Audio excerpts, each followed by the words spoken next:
I pull on here. Airsoft booby traps. I used these things last weekend. It was actually a ton of fun and many surprising things happened. There were a lot of things that I learned, not just about how to set up booby traps, what are the challenges, how to do it and how not to do it, but I also learned quite a lot about the SSQ22, the second generation.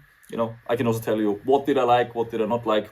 All of this I'm gonna share in the video. Now, first of all, why did I even make the booby trap video? I think it would be fun, and I also found that honestly with all the stuff that's out there when it comes to claymores and tripwires and mines and all of this, I never found them working really well. They were always kind of clumsy. There's this claymore with a motion sensor that does not really work that well, and the mines you have to dig into the ground. So I thought, isn't there like a much easier solution, and maybe we can use something that's, you know, kind of already out there, and I can kind of repurpose it as a booby trap. With that in mind, I thought, you know what, I could just take an impact grenade, and what if I just balance it on a stick somehow? I literally, like, the first thing that came to my mind was an inner barrel. Don't use this one, that's a stainless steel lumber barrel, but you get the idea. So any stick really, and I would just lean it against something, and I would balance the impact grenade on top, then I tie a string at the bottom, and to the string, I tie something like money, a magazine,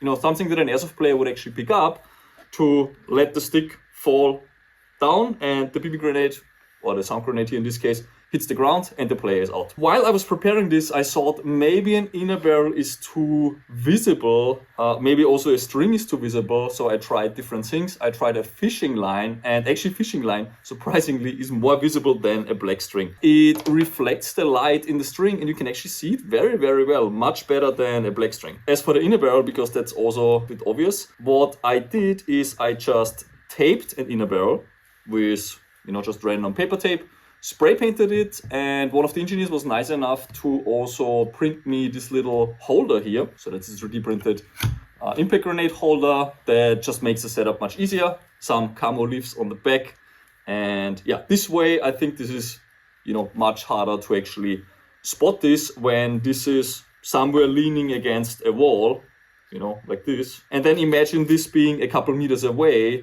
you will not, you know, you don't see this money, and then you look around if it's connected to anything, you will not think about it. You just see it, you pick it up, then this falls, impact grenade goes to the ground, and bam. Let's simulate this real quick so everyone understands what I mean. For this, I'm gonna put on Ear Pro because this sound impact grenade is uncomfortably loud.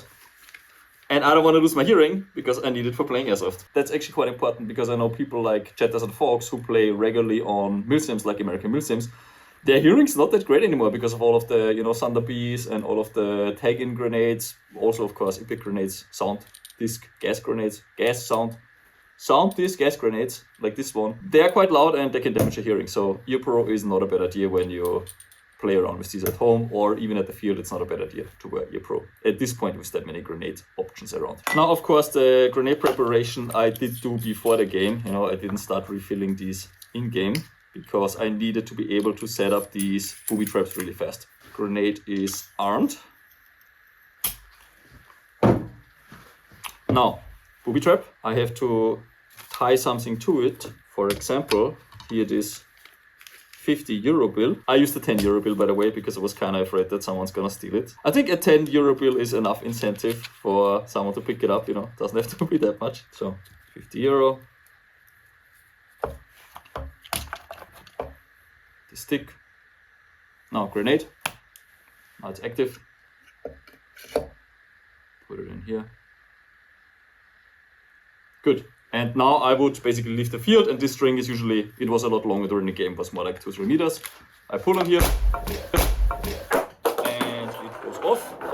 Yeah, that's how it worked, and it was actually incredibly reliable. When I looked through the footage of the trap cameras, I basically had a couple of these cameras on me, and I just placed them somewhere hidden in the corner. I even put grass on it, just whatever I found, to camouflage them, so that people don't get a hint of what's happening here. As for my thought process on the bait, I was really thinking, what would an airsoft player pick up? And I thought a pistol, if that lies on the field, most airsoft players would think someone lost it, right? It's not something like a magazine where maybe someone did a speed reload and he later comes back to pick it up, or a BB grenade where, again, someone threw it, he's later gonna come to pick it up. If this lies on the ground, someone lost it. People are gonna pick it up, boom. That was the idea. So this was one of my first picks. Then a barrel bag, which I thought is kind of nice because it's red, so it's very, very visible, and I can just put the stick into the loop already, so I don't need to fiddle with the line. You know, you pick it up, this falls, boom. Speed loader also was an obvious choice to me. I picked a white one for higher visibility rather than, you know, these dark ones. Magazine, here I wasn't sure because I felt like, will people pick it up? I'm not sure. Maybe if I would see a magazine, I don't always pick it up. I feel like maybe someone just, you know, ran around the corner, got someone, he's later gonna come back for the mag. If it's a big milsim, yeah, I would pick it up because, you know, the guy might be gone a long time ago. Anyways, I wanted to try it to just see how people react. Then I also did this magazine because it is an M4 magazine and because it looks kind of unique. I thought maybe people want to take a look at it. And I also thought for sure people are gonna see this because it is such a flashy color. Then I also tried an MP5 mag just because I had it on me and I needed to be fast because, you know, people were coming closer to my position. So I tried one of these. Money, I just really wanted to know what happens. I also wanted to know if the money disappears, you know, if people are actually gonna steal it or put it in the pocket and give it to the ref.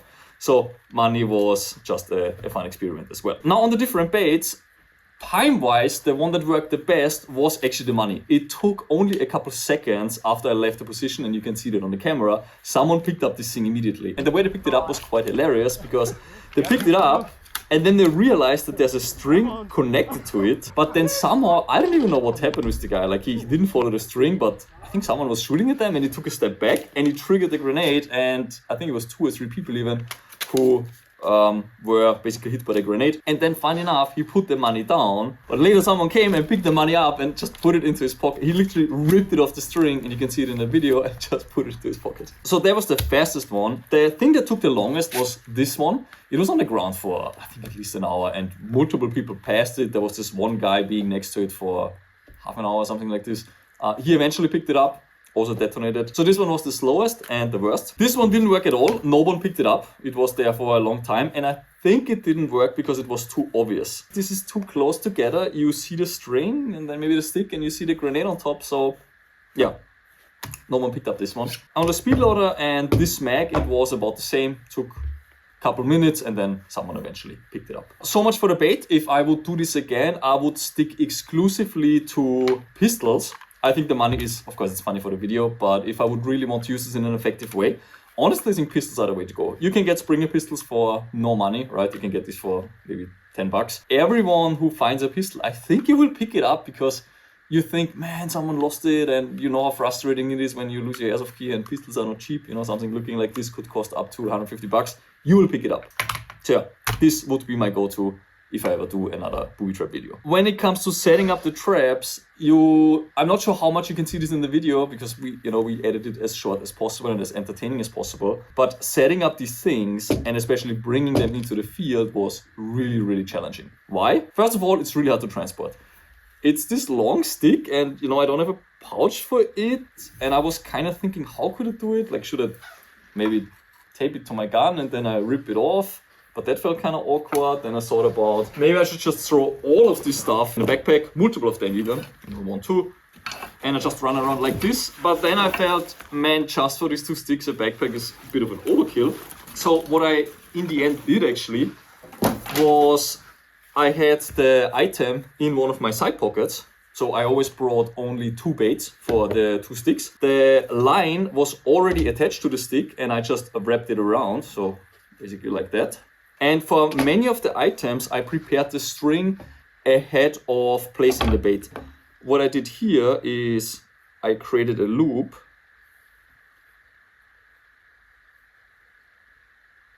So kind of like this. And I just thought, okay, this will be a fast way of attaching it to the actual bait. This pistol, for example, I can just take the mag, put it through the loop, and I can do all of this with gloves actually. Put it into the pistol, and now this is already connected and I can set it up, right? Very fast, very easy, and I can do it with gloves. So this is just one example. On the money, I just had it tied to the actual string, and then I put the whole thing, with the money even in this case, so imagine this being attached. I just stuck it in here into my carrier, And that's literally how I was playing. So I had my SSQ like this, running around. I can still kind of like do my thing. It is in the way and it's kind of annoying, but this is the best way that I've, this worked kind of best for me. I can still, I can crouch, I can lie down, I can do my reloads and all of this. And it's not that much in the way. And what I've done then is I was just fighting my way into enemy territory, because you also have to keep in mind, how do you know that it's not your friendlies picking this up? You have to be far enough in enemy territory that when you put bait, that hopefully it's not your own people picking it up. Otherwise you would have team kills. And this was one of the hardest things, because you have this stick here, which, is kind of in the way, and you have to get really deep into enemy territory. So this is one of the most challenging things. I always try to get deep into enemy territory. So now it was specifically important for the purpose of setting up these booby traps. So I was fighting my way into enemy territory.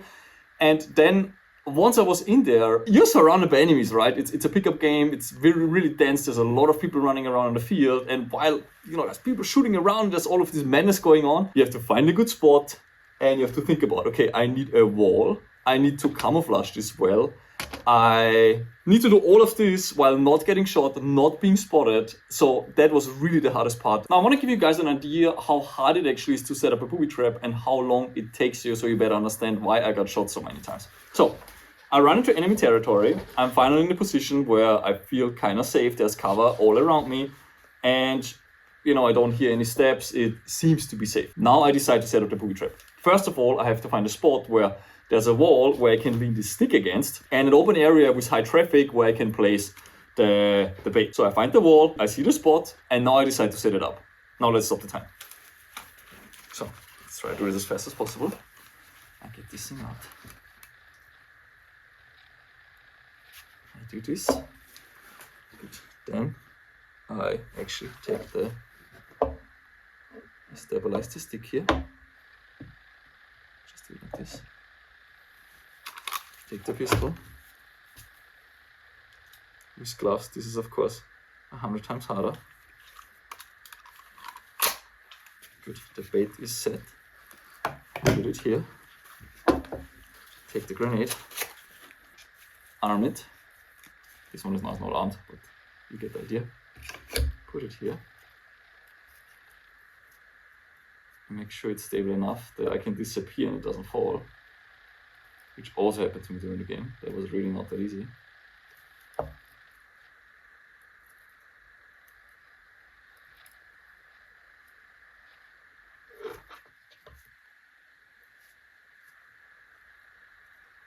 Good. And now it's not done yet. I still have to set up my camera, turn this on, I put it in the corner, and then I had to cover it with some stuff that I found.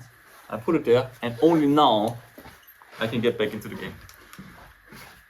You see, this took forever. I think it's at least a minute, if not more. And in this time, it's very hard to keep your eyes on the potential threats all around you. And this is why I got shot many times while I set up these booby traps. So much for the booby traps. Do I believe it's actually effective and you could use that in a game? I think I got shot more than I took down people. So I think it makes for a really fun video. But effective is something else. You would need something that you can deploy way faster. And honestly, you would need something that you don't take down your own people with, because this is really what happens usually when you place claymores or anything like this. You either detonate it yourself while you set it up, or you accidentally run into it yourself, or a teammate runs into it, because they're usually closer than the enemies are. So much for the booby trap. Now let's talk about the primary. Why did I choose the SSQ-22? Well, I needed something light because I had all of this, crap around, and I kind of had a choice between SSR9 DSG or SSQ-22, and in the end I chose this one because we got batch 2 in, and the product manager told me you have to try the batch 2 because it's a generation 2, there's a new chamber in there, a new mag catch, it's much more consistent. So I thought, hey, let's give it a try. I'm not really a gas blowback guy, but maybe I'm gonna enjoy it. So yeah, this is what I was running.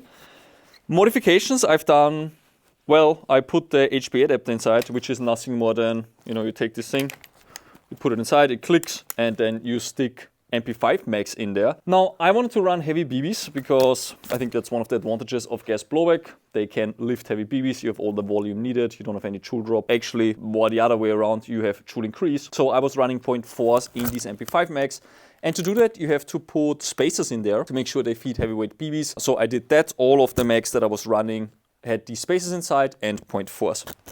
So yeah, with this HBA adapter, you can go up to 2 joules. And that just seemed very appealing, right? Small package, I can shoot far. I can also go, into almost like CQB because it's quite short. I don't need a primary, which also saves me a lot of hassle because I have to bring all of this stuff again. I put a zoom cam on there, selfie cam, just the standard package that I always run. As for the optic, I chose the premium LPVO that we are now offering because again, I wanted to be able to go into CQB, but also do long range shots all in one platform without having to run a sidearm. I didn't really want to run a red dot because I noticed more and more that zoom cam footage looks worse with a red dot because with a red dot, you're so fast bringing the gun up, shooting and putting the gun down, that the zoom cam footage is incredibly shaky. So I opted for an LPVO rather than a red dot. If I wouldn't have the zoom camera, maybe I would have done a red dot with a magnifier combi.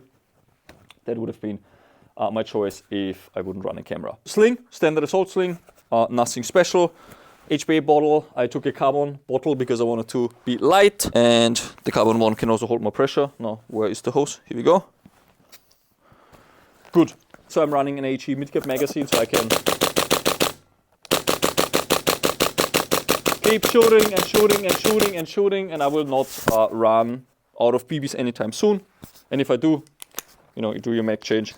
As for mag pouches, I ran the open SMG mag pouches, and to make sure that I don't put the empty ones back in, I always put it with the BBs down for the full mags, and for the empty ones, I put it with the feeding funnel up. So I don't make that mistake. What I did not enjoy about this whole setup, so being fully transparent here, I was struggling a little bit with the mag changes because on an M4, you press the button, the mag drops, and putting in a mag is not, it's very fast. You just throw it in and it locks. On this HBA adapter, you kind of have to take your time. Like you put it in and okay, now it locked. Now it locked as well, but it did happen to me sometimes. Yeah, you saw that. Like you have to take your time and you have to index properly and make sure it's locked. You also pull on it to make sure that your mag will not fall out, because I had it once that I didn't index it correctly and then actually the mag fell out during shooting. That was very, very annoying, and that would not really happen to you on an M4 platform, but it did happen on this one. So that's something you should know about the HBA adapter combi of this rifle. Also very annoying is, I guess you could do it different, but every time I went to the safe zone, instead of disconnecting the HBA adapter, which I don't like it that much because to connect it again, I need 2 hands and I kind of have to like look for the hose, right? And connect it. So this is what many people do when they go into the safe zone, because then the gun cannot fire. What I did instead, and I actually don't recommend it because it's kind of annoying on this gun, I took out the HBA adapter as a whole and put the HBA adapter into my pocket. This way the ref could see, okay, no mag in the gun, they're not gonna bother me, and of course there's no HBA supplied to this rifle, meaning that it's completely safe. But then the annoying part is, while this is fast to install, it's not that fast, right? You really have to make sure that it's heated correctly. You see it's like, yeah, now it's in. So here it also happened to me that the HBA adapter fell out once because I didn't seat it correctly. So if you run this rifle, just don't take out the HBA adapter. Install it once, make sure it's set properly, and then, only do your mag changes on the AEG mag part, and just disconnect the HBA adapter if you want that the rifle is fully safe and that it cannot shoot. Yeah, so much for the negative sides, what I didn't enjoy so much.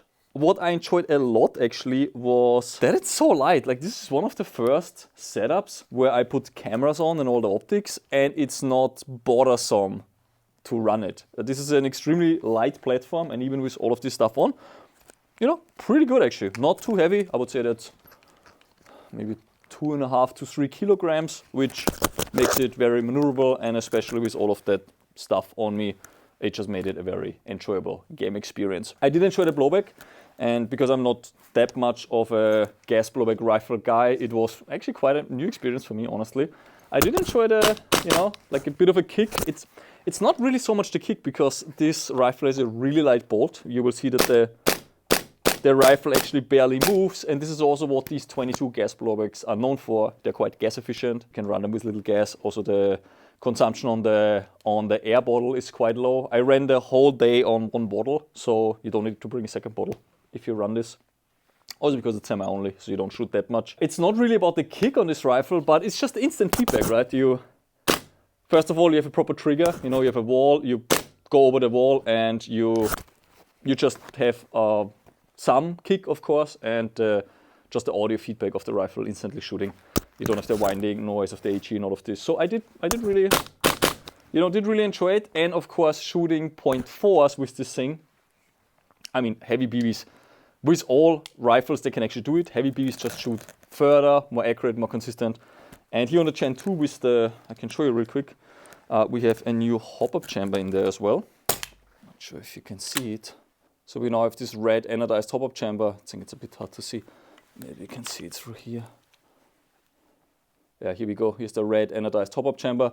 That's how you know you have a Gen 2. The whole spacing with the rubber and the nozzle is improved on this one, so it just loads and shoots and hops more consistently than the Gen 1, and that's also going to be a part that we're going to be offering as a spare part for all of the Gen 1 owners. It's not live yet, but it's going to come in a couple months, I believe. Also, the mag catch is different because on the Gen 1, the mag catch allowed for a bit too much play. On some of the rifles, you will not notice it on a gas mag, but on the HB adapter, if you shoot, let's say 100 times, you will hear 1 or 2 shots that sound a little bit different than the other ones, and that's because the mag can come out a little bit and then the position of the valve changes. So here we tightened down the tolerance, and this is already available. So if you are a Gen 1 owner of the SSQ22, definitely change to the new mag catch. I think we call it mag catch V2. Should actually be called Gen 2, but we're calling it V2. Definitely change to the new mag catch. It makes a massive difference, and we offer it at, I think, for $9 or something, like very affordable price. As we are already talking about the improvements, we also made the rail less sharp, because this is something that people complained about. They said that you could potentially cut yourself on the rail if you're not wearing gloves. So we made all of these corners smoother. So overall, yeah, the Gen 2, I personally really like it. And it really grew on me, especially because of the weight and that it's maneuverable even with cameras on. All right, so much for the SSQ22 with the HB adapter and the booby traps. Hope you guys enjoyed the video. If you wanna check out the gameplay, it's on the main channel. Probably you've already seen it. Also make sure to subscribe to this channel. It's quite a new channel. There's only so much content, but more stuff will come if I see that more people come and that this type of content is actually desired. Then you will find more of these backstage videos. Thanks for watching.